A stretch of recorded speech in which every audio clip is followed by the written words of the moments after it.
Part 11. The 9 Situations.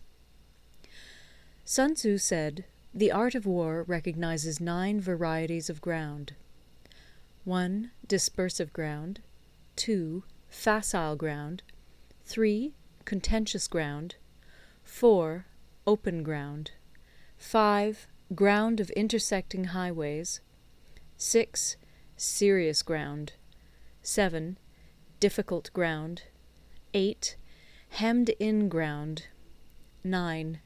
Desperate ground." When a chieftain is fighting in his own territory, it is dispersive ground.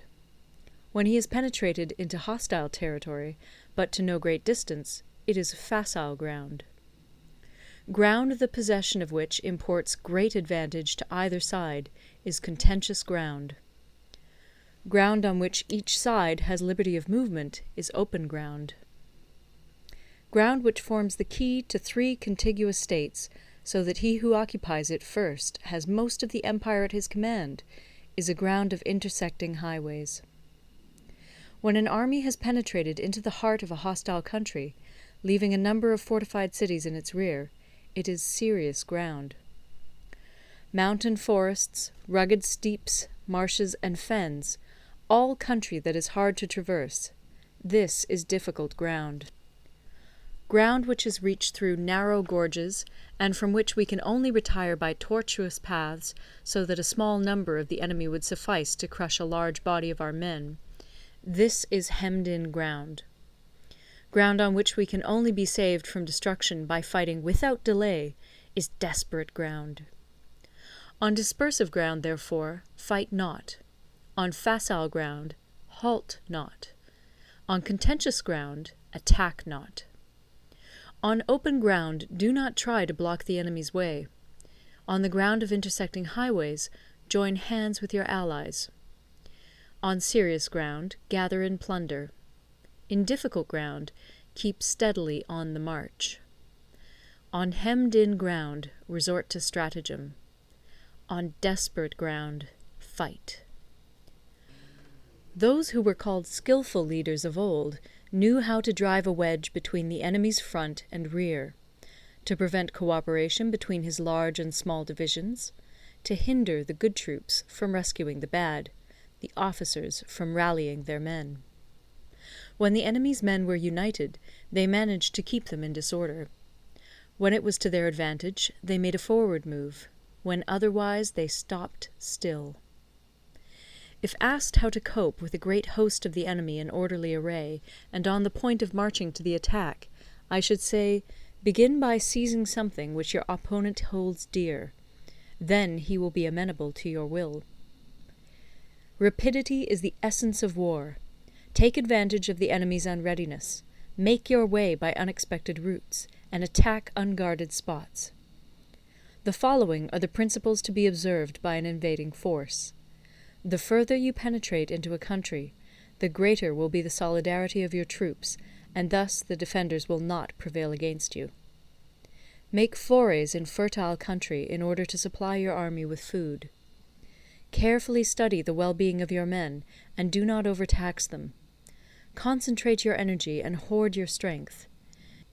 Keep your army continually on the move, and devise unfathomable plans. Throw your soldiers into positions whence there is no escape, and they will prefer death to flight. If they will face death, there is nothing they may not achieve. Officers and men alike will put forth their uttermost strength. Soldiers, when in desperate straits, lose the sense of fear. If there is no place of refuge, they will stand firm. If they are in hostile country, they will show a stubborn front. If there is no help for it, they will fight hard. Thus, without waiting to be marshalled, the soldiers will be constantly on the qui-vive. Without waiting to be asked, they will do your will. Without restrictions, they will be faithful. Without giving orders, they can be trusted. Prohibit the taking of omens, and do away with superstitious doubts. Then, until death itself comes, no calamity need be feared. If our soldiers are not overburdened with money, it is not because they have a distaste for riches. If their lives are not unduly long, it is not because they are disinclined to longevity. On the day they are ordered out to battle, your soldiers may weep, those sitting up bedewing their garments, and those lying down, letting the tears run down their cheeks. But let them once be brought to bay, and they will display the courage of a Chu or a Kui. The skilful tactician may be likened to the Shuai Jan. Now, the Shuai Jan is a snake that is found in the Ch'ung Mountains. Strike at its head, and you will be attacked by its tail. Strike at its tail, and you will be attacked by its head. Strike at the middle, and you will be attacked by head and tail both. Asked if an army can be made to imitate the Shuai Jan, I should answer yes. For the men of Wu and the men of Yue are enemies. Yet if they are crossing a river in the same boat and are caught by a storm, they will come to each other's assistance, just as the left hand helps the right. Hence it is not enough to put one's trust in the tethering of horses and the burying of chariot wheels in the ground. The principle on which to manage an army is to set up one standard of courage, which all must reach. How to make the best of both strong and weak, that is a question involving the proper use of ground. Thus, the skilful general conducts his army just as though he were leading a single man, willy-nilly, by the hand. It is the business of a general to be quiet, and thus ensure secrecy, upright and just, and thus maintain order. He must be able to mystify his officers and men by false reports and appearances, and thus keep them in total ignorance. By altering his arrangements and changing his plans, he keeps the enemy without definite knowledge. By shifting his camp and taking circuitous routes, he prevents the enemy from anticipating his purpose. At the critical moment, the leader of an army acts like one who has climbed up a height and then kicks away the ladder behind him. He carries his men deep into hostile territory before he shows his hand. He burns his boats and breaks his cooking pots. Like a shepherd driving a flock of sheep, he drives his men this way and that, and nothing knows whither he is going. To muster his host and bring it into danger, this may be termed the business of the general. The different measures suited to the 9 varieties of ground, the expediency of aggressive or defensive tactics, and the fundamental laws of human nature, these are things that must most certainly be studied. When invading hostile territory, the general principle is that penetrating deeply brings cohesion. Penetrating but a short way means dispersion.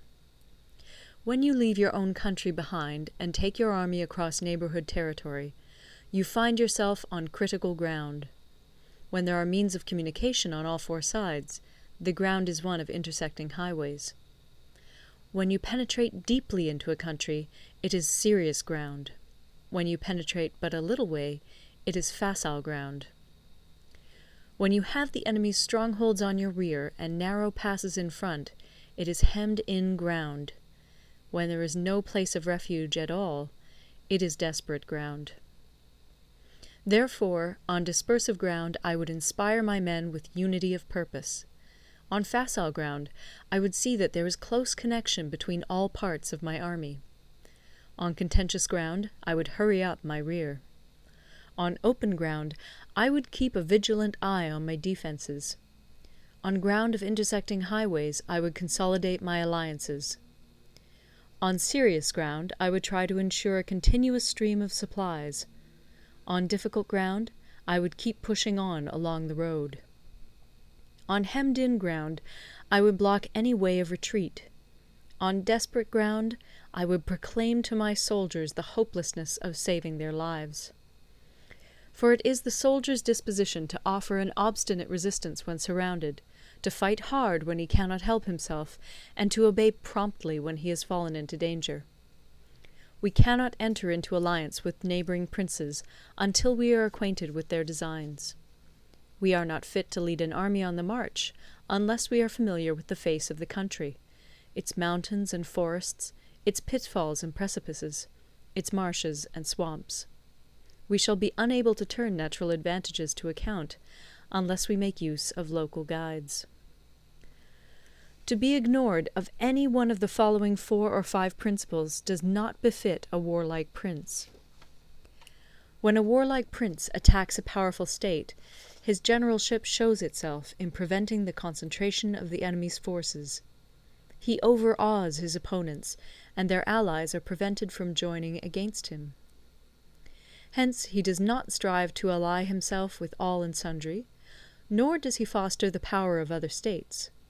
He carries out his own secret designs, keeping his antagonists in awe. Thus he is able to capture their cities and overthrow their kingdoms. Bestow rewards without regard to rule, issue orders without regard to previous arrangements, and you will be able to handle a whole army as though you had to do with but a single man.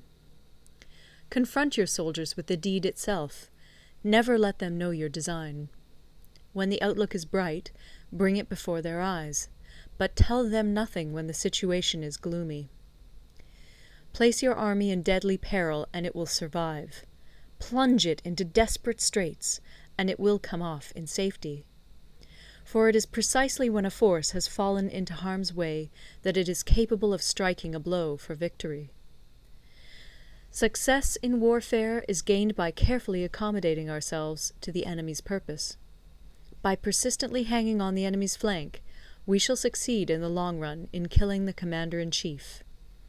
This is called ability to accomplish a thing by sheer cunning. On the day that you take up your command, block the frontier passes, destroy the official tallies, and stop the passage of all emissaries. Be stern in the council chamber, so that you may control the situation. If the enemy leaves the door open, you must rush in. Forestall your opponent by seizing what he holds dear, and subtly contrive to time his arrival on the ground. Walk in the path defined by rule, and accommodate yourself to the enemy until you can fight a decisive battle. At first, then, exhibit the coyness of a maiden, until the enemy gives you an opening. Afterwards emulate the rapidity of a running hare, and it will be too late for the enemy to oppose you. End of Part 11. Recorded in Toronto, Ontario by Moira Fogarty, October 2006.